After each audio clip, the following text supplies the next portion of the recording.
muy raro, pero quiero que vayan a Salmo 2 esta noche, porque en nuestra serie más grande sobre el milenio, comencé la noche pasada del Día del Señor con una miniserie que nos llevará a través del otoño y la primavera de los testigos del Antiguo Testamento a un milenio venidero. Empezamos en Génesis, pero empezamos un tour extensivo y quiero mostrarles unos textos grandes, incluso temas enteros en el Antiguo Testamento que tienen implicaciones y referencias al milenio, y el punto de esto es mostrarles que esto es una parte muy grande de nuestra Biblia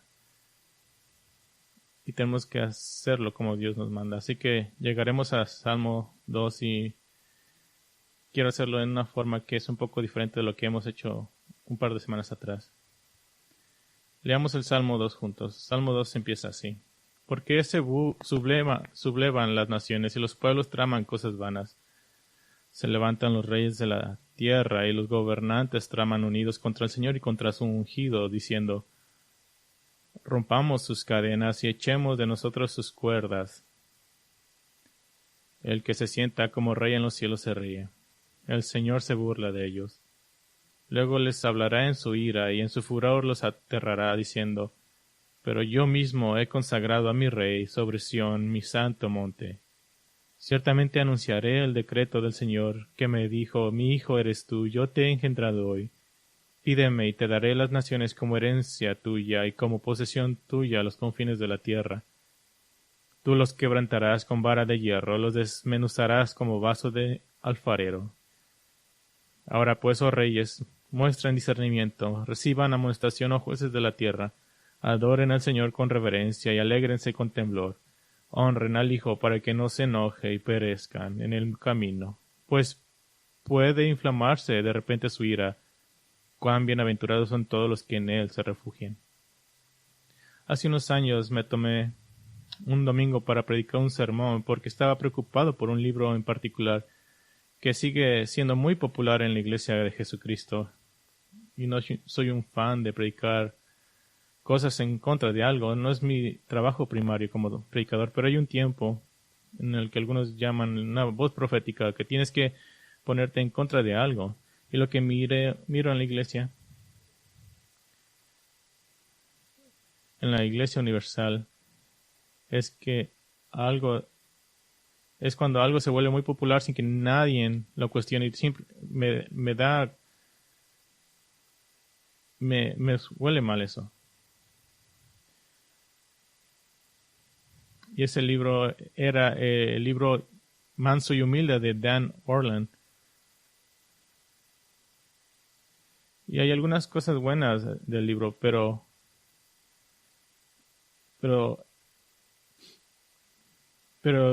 desafía los límites del cristianismo ortodoxo. Y Orland declaró que Jesús, la caída de la humanidad, era irresistiblemente atractiva para Jesús. Y acaso de que pensaran de que fue un descuido, unas páginas después dice que no fue su amor por nosotros que ganó su amor, sino lo poco que merecemos el amor. Que el hecho de que fuéramos gente perdida le atraía a Jesús. Pero el hecho más grande que tenía contra el libro y que me llevó a predicar contra él fue de que Orland declaró lo que era lo más verdadero de Cristo. De Mateo 11:29, cuando Jesús declaró que Él es manso y humilde. Orland declaró esto: Jesús nos dice lo que lo anima más profundamente, lo que es más verdadero de Él, cuando expone los escondrijos más íntimos de su ser. Lo que encontramos allí es que Él es manso y humilde. Y de hecho, Él dijo que este es el único lugar donde Jesús habla de su corazón. Y yo pienso que Jesús habla de su corazón en toda la Biblia. Así que diríamos que ese es un error grande. Ahora, no hay ningún libro perfecto excepto la Biblia, y entendemos eso. Y en ese mensaje pasé bastante tiempo hablando sobre el uso y la evaluación de todos los recursos no inspirados, los recursos fuera de la Biblia. Hay mucho en el libro que es verdadero, reconfortante y alentador, pero el libro afirma que el atributo principal de Cristo es el hecho de que Él es, cuando vino a la tierra, manso y humilde. Dice en otra parte, Dios nos está abriendo su corazón más profundamente. Eso suena poético, pero Dios no tiene capas, no es una cebolla que tenga que ser pelada hasta llegar a las partes más importantes de Dios. Todo acerca de Dios es verdadero, al mismo nivel, no hay competición ahí. Y no es sorprendente que el libro siga siendo muy popular, particularmente un tiempo fue el libro más vendido entre las mujeres cristianas. Y creo que es porque Orland dibujó a un Jesús que es sentimental y aceptable para aquellos que desean que el cristianismo se defina por las emociones y la experiencia. Ahora, mi punto esta noche no es repartir ese tema, sino simplemente ilustrar la importancia vital de aprender del Cristo de las Escrituras y no elegir literalmente un versículo de la Biblia y decir, esta es la definición de Cristo. Así es como Jesús es. No queremos hacer eso. El Jesús manso y humilde es el Jesús que se predica a menudo. Esta noche me gustaría centrar nuestros pensamientos en el Jesús que rara vez se predica. El Jesús que rara vez se predica, y hay 4 cualidades del Jesús que rara vez se predica. La primera cualidad es el Jesús que aterroriza. El Jesús que aterroriza. En el versículo 1, el autor, el rey de David, como lo indica Hechos 4:25, comienza este salmo con una pregunta: ¿por qué se enfurecen las naciones? Ahora, para el lector de los días de David, las naciones traerían a la mente a todos los enemigos de Israel que históricamente plagaron el pueblo de Dios: los arameos, amonitas, moabitas, edomitas, fenicios, filisteos, todos enemigos históricos de Israel. Y en Hechos 4:25, Pedro y Juan incluyeron en las naciones que se enfurecen contra Israel a los judíos injustos que habían crucificado a Cristo. De hecho, citaron el Salmo 2:1 diciendo que los judíos que conspiraban contra Jesús no fueron mejores que los reyes gentiles que odian a Dios y odian al reino de Dios. Así que David continúa diciendo que meditan en una vana cosa. Este es el complot premeditado para deshacerse de lo que ellos perciben como una esclavitud ante Dios. Y en el versículo 2 dice: se levantan los reyes de la tierra y los gobernantes traman unidos contra el Señor y contra su ungido. Esto es lenguaje real. Así que el tratar de derrocar al rey de Israel es tratar de derrocar el plan de Dios. El versículo 3 indica que ellos ven la dominación del rey de Israel como si ellos estuvieran en ataduras y en cuerdas. Y ahora David aquí se está refiriendo a su propio reino en cierta manera. Él sometió a las naciones alrededor, y segunda de Samuel 8:11 registra que David dio una ofrenda de plata y oro de todas las naciones que había subyugado: los arameos, los moabitas, los amonitas, los filisteos, los amalecitas y otros. Pero muy rápidamente nos movemos a un ramo más amplio, porque ahora David muestra a estas naciones juntándose contra un rey, y David nunca tuvo esto. Así que entramos en el reino del cumplimiento mesiánico. El versículo 1 y 2 dan las acciones de los reyes terrenales: se enfurecen, conspiran, se ponen de pie junto en contra de Dios y de su ungido en rey. Y en el versículo 3 da la declaración, el discurso de los reyes terrenales. Dice: rompamos sus cadenas y echemos de nosotros sus cuerdas. Ahora, en el principio del versículo 4 tenemos la respuesta del Rey Celestial. Y antes de llegar a la respuesta, note la designación de Dios. Los nombres de Dios. En el versículo 4 y 5 dice: el que se sienta. ¿Qué quiere decir esto? No es un Dios que está relajado, es que Él está entronado, está entronizado. No solamente es el que se sienta, es el que está sentado en los cielos. Ahora, ¿cuál es el contraste? Versículo 2, los reyes de la tierra. El que se sienta en los cielos, dice ahí. Así que tienes este conflicto. Y también vemos que Él es el Señor, Adonai, amo, gobernante. Así que se sienta, está entronizado, está en los cielos, en contraste con los reyes de la tierra, y es el amo, el gobernante. Así que empezamos a ver este establecimiento del cielo contra la tierra rebelde, que se acerca un enfrentamiento. Y si conoces Zacarías 14 y Joel, o Apocalipsis 19 y muchos pasajes, eso te muestra cómo el milenio empezará.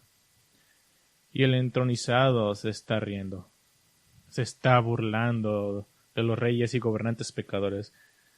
He escuchado predicadores que dicen, no está riéndose. Sí, se está riendo ante ellos. Y bueno, es que eso no es muy nice. Bueno, es absolutamente correcto. Él los está insultando, se está burlando de ellos, porque ellos piensan que pueden luchar contra Dios. Así que esta es una burla y un insulto ante los reyes. En el versículo 5, luego les hablará en su ira y en su furor los aterrará, diciendo. ¿Qué dice eso? Que cuando Él habla, los aterroriza, y eso es una causa y efecto. Y en el orden de las palabras es importante en hebreo, es una pequeña estructura quiástica, una estructura de imagen de espejo para enfatizar. Nuestra Biblia en inglés suaviza el versículo 5, pero en hebreo el orden de las palabras es diferente. Dice, les habla en su ira y en su furor los aterroriza. Así que tienes hablar y aterrorizar, que son las fronteras, y dentro de ellas está la ira y la furia de Dios. Mezcladas juntas, puestas juntas en un paquete aterrorizador. Recuerde que los versículos 1 y 2 resaltan las acciones de los reyes de la tierra, y el versículo 3 es el discurso de ellos de cómo van a soltarse de las ataduras de Dios. El versículo 4 es la respuesta de Dios de reír y burlarse, y el versículo 5 describe lo que Él va a decir, que aterrorizará a estos hombres malvados. ¿Por qué? Porque lo que Dios va a decir desatará su ira y liberará su furia. Y si conoces un poco la Biblia, puedes pensar en ejemplos donde Dios desató su ira. Puedes pensar del diluvio de Noé, las 10 plagas sobre Egipto. Puedes pensar en la serpiente matando a los israelitas infieles. La Biblia está repleta de ejemplos donde Dios desató su ira justa. Pero ¿qué es lo que Dios le dirá a los hombres más poderosos de la tierra que los aterrorizará? ¿Qué es la cosa más aterrorizante que Dios puede decir? Voy a enviar a mi rey. Voy a enviar a mi rey. Versículo 6. Pero yo mismo he consagrado a mi rey sobre Sión, mi santo monte.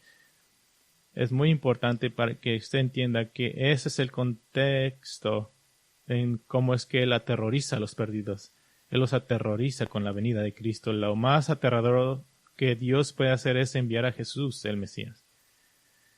El libro de Apocalipsis registra el cumplimiento futuro de este mismo terror en la venida del Rey.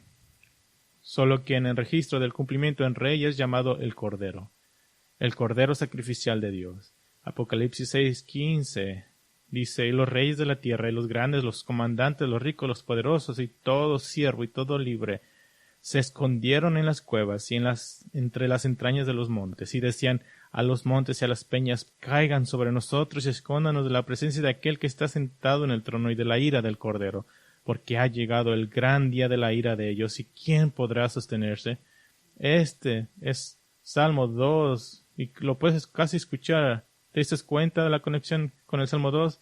Salmo 2:2, los reyes y los gobernantes de la tierra. Apocalipsis 6:15, los reyes y los grandes de la tierra. Salmo 2:2 dice, se levantan los reyes de la tierra. Apocalipsis 6:17, ¿quién es capaz de estar en pie? Salmo 2:2, contra Jehová y contra su ungido. Apocalipsis 6:16, escondenos del rostro del que está sentado en el trono y de la ira del Cordero. Salmo 2:5, la ira y la furia de Dios. Apocalipsis 6:17, ha llegado el gran día de su ira. ¿Y captaste la tremenda paradoja, la ira? ¿Cuál es la paradoja? La ira del Cordero. Que aquel que es manso y humilde en su obediencia al ir a la cruz, y ofrecer la salvación a todos los que creen en él. No solo es manso y humilde, sino que él es aterrador. Jesucristo es el peor cataclismo de la ira de Dios que puede enviar a la tierra. Y por cierto, no será su primera vez. Se le describe en 2 de Reyes 19:35 y en Isaías 37:36 como el ángel de Jehová, que mató a 185,000 soldados asirios. Y está bien establecido que el ángel de Jehová, más tradicionalmente el ángel del Señor, es la aparición preencarnada del Hijo de Dios en el Antiguo Testamento. O consideren esto. El Señor Jesucristo es el que mató 70,000 israelitas, como se registra en 2 de Samuel 24:15, debido al pecado de David como representante del pecado de Israel. Y esto es lo que David vio junto con los ancianos de Israel. Primera Crónicas 21:16 dice: Y alzó David sus ojos y vio al ángel de Jehová, que estaba entre la tierra y los cielos, con una espada desenvainada en su mano, extendida sobre Jerusalén. Entonces David y los ancianos se postraron sobre sus rostros cubiertos de cilicio. La primera cualidad de Jesús es que ha sido el instrumento de juicio en el Antiguo Testamento. Así que la primera cualidad es que es el Jesús que es raramente predicado, es que es el Jesús que aterroriza. La segunda cualidad es el Jesús que derroca. El Jesús que derroca. Versículo 7. Ciertamente anunciaré el decreto del Señor que me dijo: Mi hijo eres tú, yo te he engendrado hoy.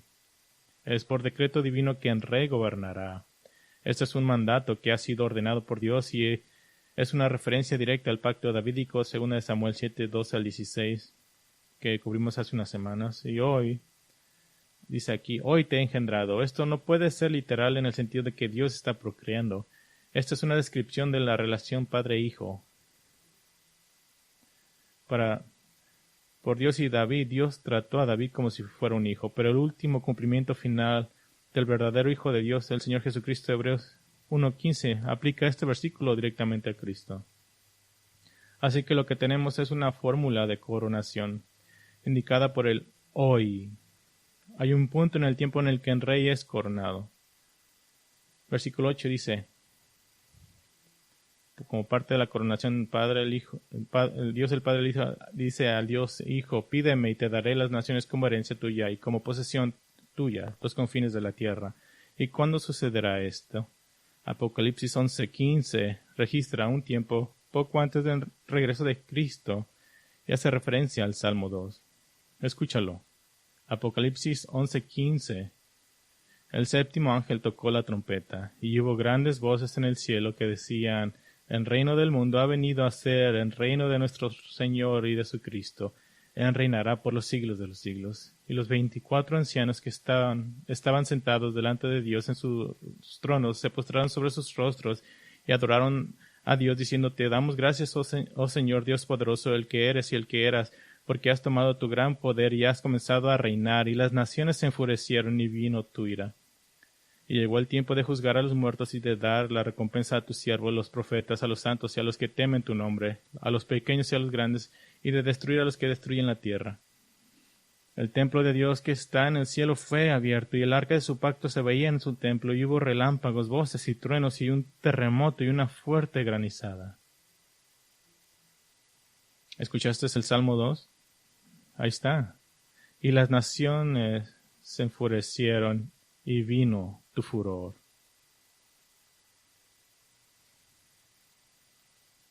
Nos encanta aquel himno que dice: Córnalo con muchas coronas. ¿De dónde viene eso? Viene de Apocalipsis 19:11. Dice: Vi el cielo abierto y apareció un caballo blanco. El que lo montaba se llamaba Fiel y Verdadero, y con justicia juzga y hace la guerra. Sus ojos son una llama de fuego, y sobre su cabeza hay muchas diademas o coronas. Tiene un nombre escrito que nadie conoce. Diademas es una palabra que quiere decir coronas o diadema real. A Jesús, escucharon esto, a Jesús se le dan las coronas de las naciones antes de venir a la tierra.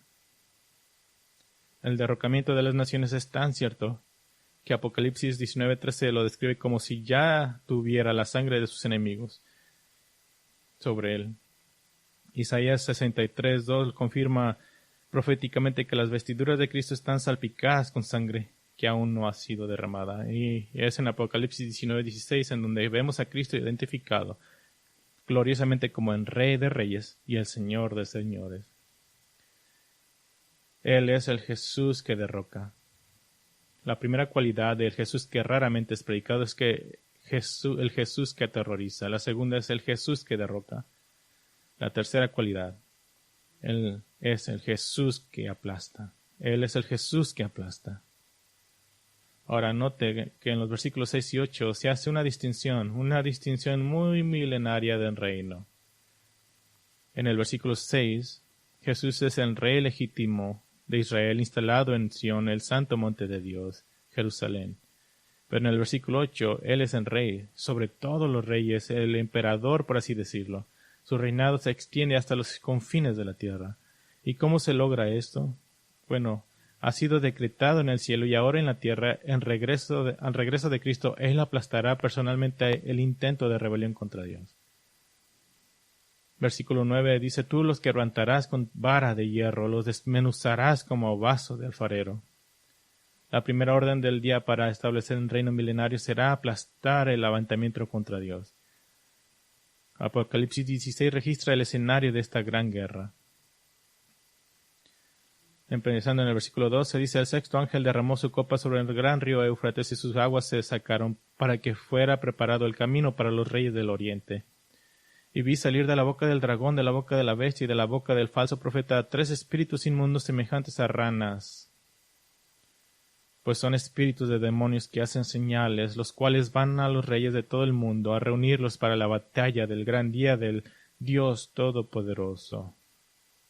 Entonces los reunieron en el lugar que en hebreo se llama Armagedón, que quiere decir la colina o la montaña de Megiddo.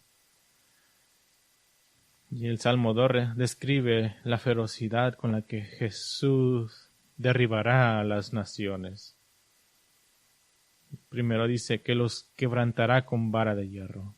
Este es el cetro de un rey, descrito en términos poderosos. La fuerza del dominio es poder.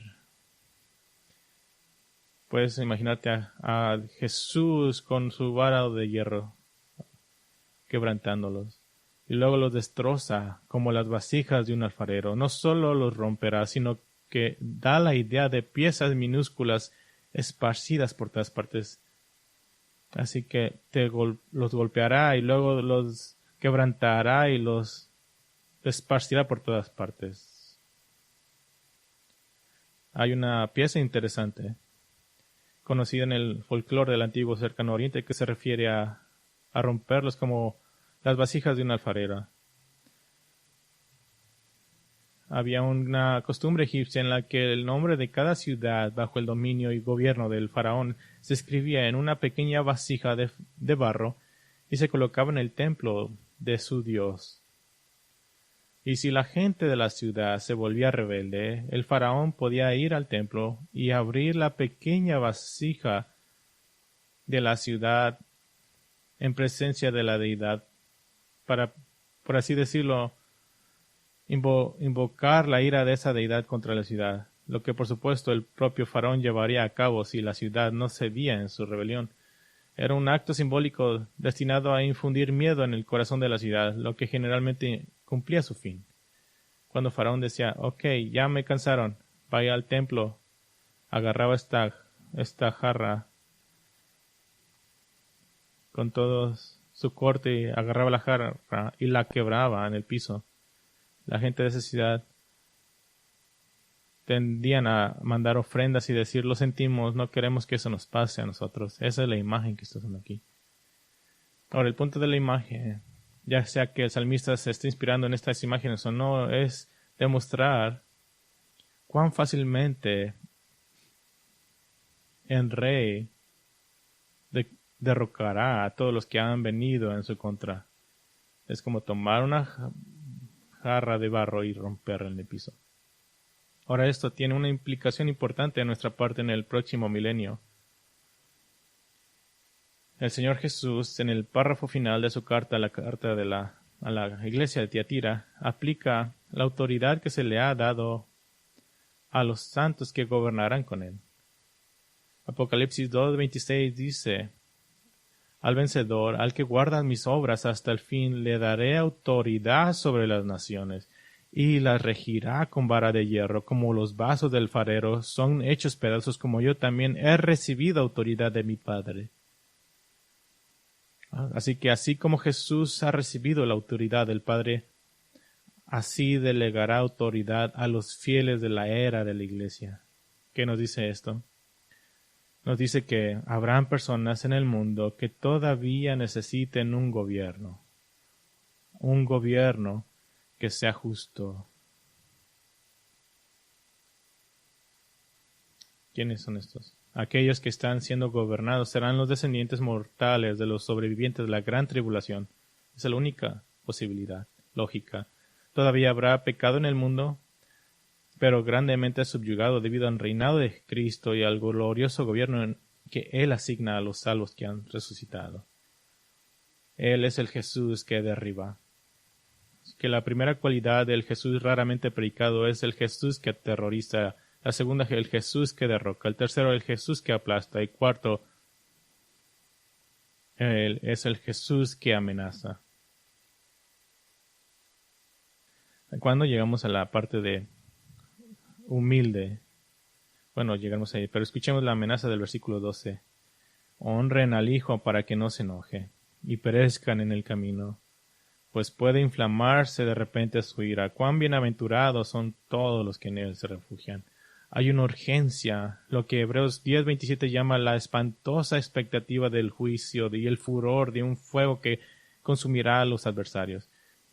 La urgencia es que la ira del Hijo puede encenderse en cualquier momento, y es posible y no es posible que te sometas a Dios sin someterte al Hijo. Ahora, algunos que dicen que la palabra amenaza es muy fuerte, esto no puede ser una amenaza, dicen ellos. Jesús mismo lo expresó de esta manera en Mateo 24:29. Pero inmediatamente después de la tribulación de esos días, el sol se oscurecerá, la luna no dará su luz, las estrellas caerán del cielo, y las potencias de los cielos serán sacudidas. Entonces aparecerá en el cielo la señal del Hijo del Hombre, y todas las tribus de la tierra harán duelo, y verán al Hijo del Hombre que viene sobre las nubes del cielo con poder y gran gloria. Pongan esto junto. Apocalipsis 6.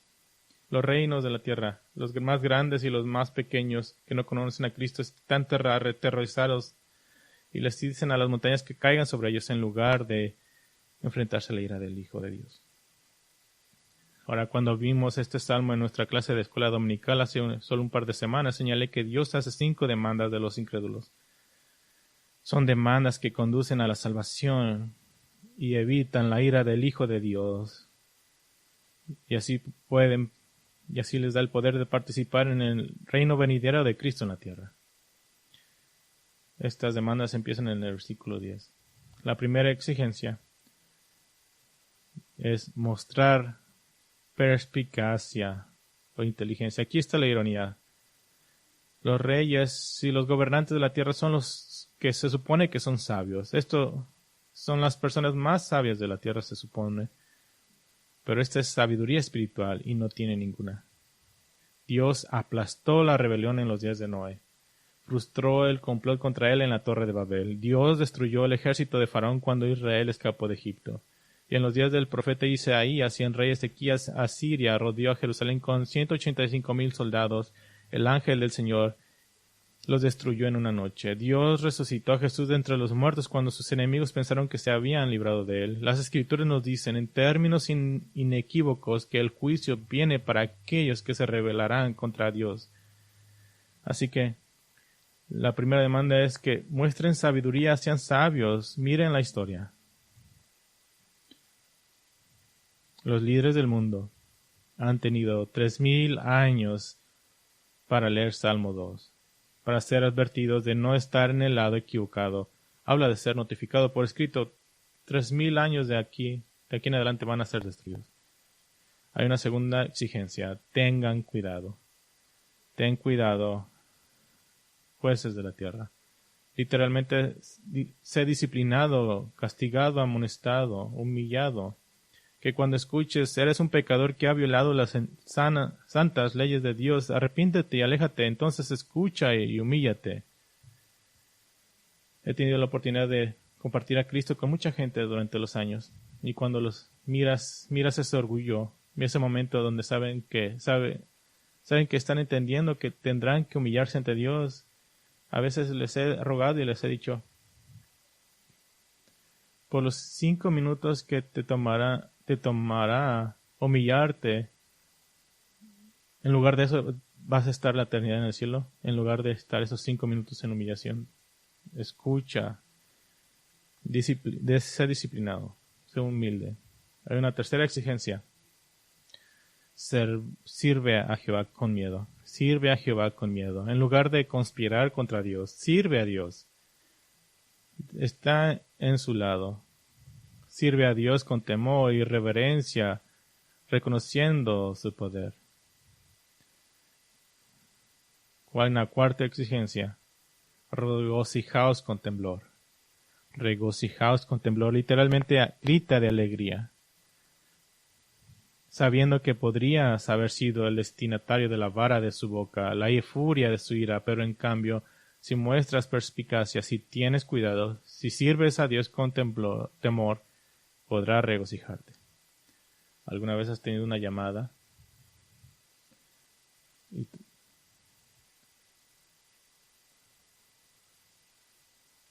Me acuerdo en casi un accidente donde mi vehículo estuvo girando y cuando llegué a la orilla me toqué todos lados a ver si todas mis partes estaban unidas a mi cuerpo y dije, wow, me salí con vida y salí del carro y colapsé porque mis cuerpos dijeron, no, ya.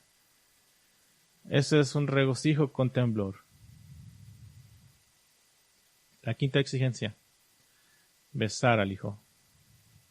Besar al Hijo. Esta es la imagen de acercarse a un rey poderoso y besar sus pies, besar sus manos para demostrar lealtad y sumisión. Es rendir homenaje, dar el honor que se merece.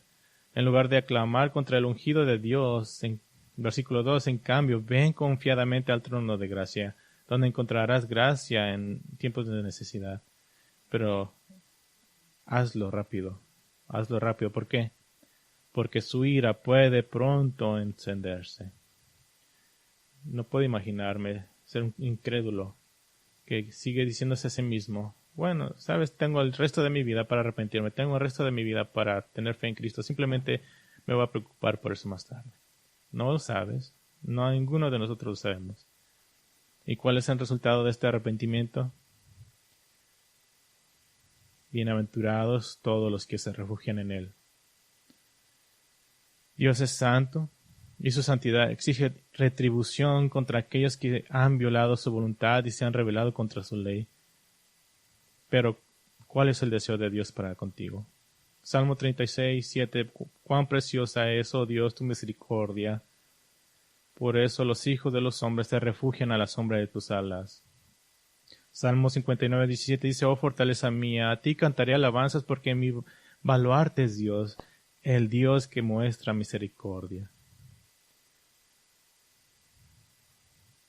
Aquí está el misterio eterno. Donde entra el humilde y manso, el mismo Hijo de Dios, que será el que derrame la furia de su ira sobre la humanidad rebelde. También fue el que murió voluntariamente para que algunos de ellos no pudieran enfrentar su ira. Eso es más allá de nuestra comprensión. Y al morir en la cruz Jesús nos salvó de enfrentarnos a Él como juez. Y algunos dirán, bueno, yo tengo una relación con Cristo, como una definición muy suave. Y digo, sí, todos tenemos una relación con Cristo. Él va a ser ya sea tu Salvador o tu juez, pero todos tenemos una relación con Él. Creo que el Salmo 2 es necesario tanto para los perdidos como para los salvos. Para los perdidos, Nadie va a poder decir, pero no sabía. Esta es una advertencia de 3 años de antigüedad. Es un llamado a creer en el Evangelio y someterse al Hijo de Dios antes de que venga a establecer su reino en la tierra. El problema básico con el pecador perdido es que se niega a someterse a la autoridad del Hijo, pero Mateo 28 dice que a Jesús se le ha dado toda autoridad. Todo. No hay otro tribunal al que puedes apelar, no hay alternativas, no hay nadie a quien puedes acudir en busca de ayuda. Y sí que para el perdido, Salmo 2, clama, ves al Hijo antes, no sea que se enoje. Y para el cristiano, ¿qué consuelo se encuentra? ¿Sabes cuándo amo Salmo 2? Noviembre, en día de las elecciones. Porque todos los políticos malvados, no importa de qué partido sean, todos los reyes, todos los gobernantes malvados, todos ellos están advertidos de que Cristo los quebrantará, los aplastará, a menos que se sometan a Él. Y estamos aquí para dar esa advertencia. Convertirse en un seguidor de Cristo no es tener una experiencia emocional, aunque puede involucrar emociones. No es descubrir que Jesús es realmente un Salvador tan grande y dulce que está supremamente emocionado de pasar todo el rato contigo. Ni siquiera es ver cambios en tu vida, tales como tener un mejor matrimonio, un mejor estado de ánimo, aunque eso puede ser fruto de la salvación, pero convertirse en un seguidor de Cristo es arrepentirte de tu deslealtad e infidelidad ante Dios,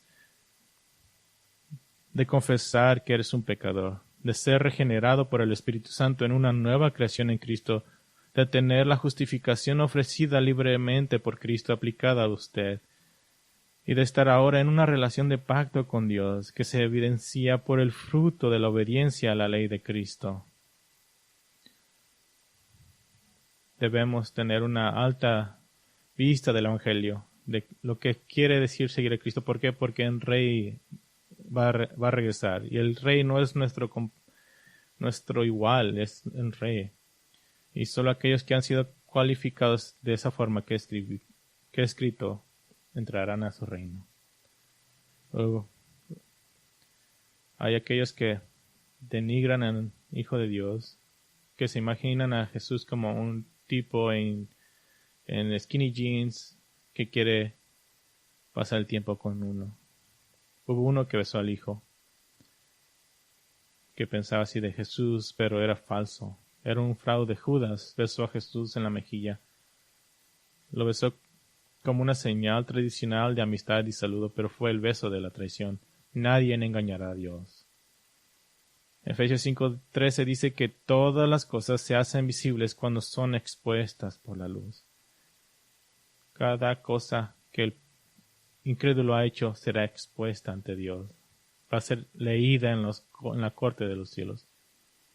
Así que sí, el Jesús que rara vez se predica es el Jesús que aterroriza, el Jesús que derroca, el Jesús que aplasta, el Jesús que amenaza.